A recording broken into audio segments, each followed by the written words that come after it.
दोस्तों आप सभी को राम राम। बात करेंगे मार्केट से रिलेटेड, निफ्टी 50, निफ्टी बैंक से रिलेटेड। और सबसे इंपॉर्टेंट बात बताऊंगा इस पर्टिकुलर वीडियो में कि यहाँ पे अगर आप देखेंगे तो मार्केट एक्सट्रीमली ओवरसोल्ड है। क्या है? एक्सट्रीमली ओवरसोल्ड है। द बेस्ट पार्ट इज, सबसे इंपॉर्टेंट पार्ट जो बता रहे हैं वो पार्ट मैं आपको बताना चाह रहा हूँ। वो पार्ट केवल ये है जो आपको पता होना चाहिए कि यहाँ पे देखिएगा, थर्सडे को आपको बताया गया था कि मार्केट फ्राइडे को देखिएगा अपने आप को बिल्कुल छोड़ के चला जाता है। मतलब वो कहता है कि सैटरडे संडे और फ्राइडे नाइट को कुछ भी हो सकता है, तो आप बिल्कुल भैया यहाँ से अपना जो भी है वो निकलो यहाँ से, ठीक है। तो फ्राइडे के दिन आपका क्लियर रहना चाहिए व्यू। मैं हालांकि बता देता हूँ थर्सडे को आके भी आपको कि व्यू कैसा रहेगा, मार्केट अगर ऊपर गया है तो कैसा सिनेरियो रहना चाहिए। बहुत एक्सट्रीमली ओवरसोल्ड है तो मल्टीपल गुड न्यूज़ भी आ जाती हैं, जैसे कि इस बार सैटरडे संडे कुछ बड़ी एक्टिविटी नहीं हुई है, तो ये भी अपने आप में प्लस पॉइंट है। जिस तरीके से मार्केट डर के गिर गया तो सैटरडे संडे को वो एक्टिविटी तो हुई नहीं, तो ये बहुत अच्छी बात है। मतलब ये बहुत प्लस पॉइंट आप मानिए मार्केट के लिए। तो कल की स्ट्रैटेजी मैं बताने जा रहा था कि बाय ऑन डिप्स की रहेगी, क्योंकि मार्केट एक्सट्रीम ओवरसोल्ड है जोन में। तो मतलब थोड़ी सी भी छोटी छोटी गुड न्यूज़ है, 3 मैं आपको इस वीडियो में देने वाला हूँ।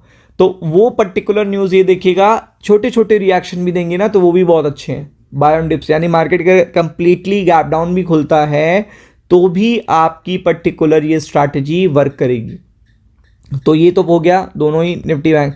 अब बात करते हैं कि यूएस मार्केट के सेंटिमेंट तो नेगेटिव हैं, बट इनमें रिकवरी आई थी फ्राइडे को, तो ये अच्छी बात है। रिकवरी आना बहुत ही इंपॉर्टेंट होता है, मैं आपसे बताता हूँ हमेशा रिकवरी आना बहुत इंपॉर्टेंट होता है। तो यहाँ पे वो चीज़ देखने को मिली है, तो ये आप कह सकते हो फ्लैट सेंटीमेंट है। ग्लोबल मार्केट में जो अपडेट्स हैं वो आपको पता होनी चाहिए, तो मैं आपको वो भी डिस्कस कर देता हूँ ग्लोबल मार्केट की अपडेट। तो पहली ग्लोबल मार्केट की अपडेट क्या है, तो आपको पता है सबसे बड़ा मुद्दा है स्ट्रेट ऑफ हॉर्मुज।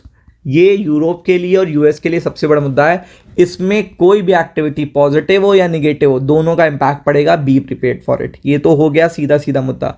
अब आते हैं कि ईरान और देखिएगा पुतिन और चाइना कोई भी बड़ा अनाउंसमेंट कर सकते हैं अगले हफ्ते। ये ध्यान में देना है आपको, सबसे इंपॉर्टेंट बात है। फिर अगर आप देखेंगे तो देखिएगा यूएस जीडीपी इम्पैक्ट जो है वो भी आपको देखते हुए मिलेगा अपकमिंग वीक में। कभी कभी थोड़ा सा डेटा आ जाता है, बट इम्पैक्ट आपका पड़ता है क्या, आपका अपकमिंग वीक में पड़ता है। तो ये पर्टिकुलर बहुत ही गहन मुद्दे हैं। और बाकी देखिएगा, आपको भी पता है कि जो टॉपिक डिस्कस ज़्यादा होना चाहिए वो होना चाहिए स्ट्रेट ऑफ हॉर्मुज, जो कि क्रूड ऑयल एक बड़ा मुद्दा बना है पूरे वर्ल्ड के लिए। तो वो सबसे इंपॉर्टेंट मुद्दा है, तो इन पे आपको ध्यान देना है कि इससे रिलेटेड कोई भी अपडेट आती है तो मार्केट पे इम्पैक्ट करेगी। तो पहली गुड न्यूज़ मैं आपको देता हूँ इस पर्टिकुलर वीडियो में कि यहाँ पे फॉरेन मिनिस्टर ऑफ ईरान ने वेलकम करने के लिए कहा है कि हम स्वागत करेंगे अगर कोई इनिशिएटिव लेता है एंड ऑफ वॉर का। ये फर्स्ट टाइम आया है सिंस वॉर स्टार्टेड। और द बेस्ट पार्ट इज कि ये बहुत ही ऑथेंटिक पर्सन है ईरान के। मतलब ये ही पर्टिकुलर पर्सन थे जिन्होंने 3 बार पीस टॉक पे चर्चा की थी वॉर ना हो। तो आप समझ सकते हो कि इनकी बात की कितनी वैल्यू है। बाकी अगर आपको नहीं मिल रहा डेटा तो ये देखिए, मैंने सोर्स भी प्रोवाइड कर दिया, जाके देख सकते हैं। तो ये सबसे अच्छी अपडेट है, क्योंकि मार्केट एक्सट्रीमली ओवरसोल्ड है।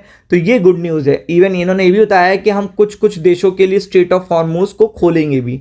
तो ये भी एक बहुत अच्छी बात है। मतलब धीरे धीरे, मतलब ये भी चाहते हैं कि ऐसा ना हो हमारे दोस्तों को कोई दिक्कत हो स्ट्रेट ऑफ हॉर्मुज से। फिर अगर आप देखेंगे तो दूसरा कि यहाँ पे Trump is not ready for the deal US and देखिएगा इजराइल। तो यहाँ पे स्ट्रेट ऑफ हॉर्मुज से रिलेटेड ये अपडेट है कि अब प्रेशर ट्रम्प का केवल शिफ्ट होगा स्ट्रेट ऑफ हॉर्मुज के लिए। और इसमें अगर खुल के यूरोप साथ दे देता है तो ये अपने आप में ईरान के लिए बैकफुट वाली चीज़ होगी, क्योंकि अभी केवल यूएस और इजराइल लड़ रहे हैं। अगर यूरोप का सपोर्ट मिल जाता है ट्रम्प को, जो कि बहुत पॉसिबिलिटी है, तो वो सीधा इम्पैक्ट करेगा, वो सीधा मार्केट को इम्पैक्ट करेगा। तो ये भी गुड न्यूज़ देखने को मिल सकती है, क्योंकि प्रेशर आएगा तो ईरान देखेगा और तेज़ी से इन्हें उसके लिए जाएगा, टॉक के लिए जाएगा।